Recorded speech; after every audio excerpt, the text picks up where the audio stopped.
pinagi-ani. Mahimong inyong instrumento. Kami ginuul sa tanan imong mapananginan financially.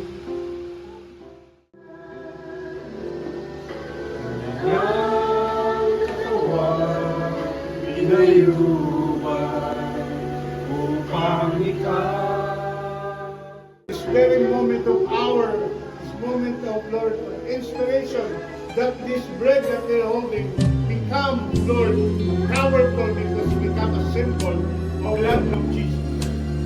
Or becomes an offering for our sin. Or becomes a healing to our soul. Or becomes a representation, Lord, that can, Lord, make us set free. And instead of going to hell, we're going to heaven because of the blood of the Lord Jesus Christ. Bless this cup that we have today. In Jesus' name, amen and amen. So let's pray. Father, in Jesus' name, we thank you and honor you. We give you praise, we give you glory. That's because of your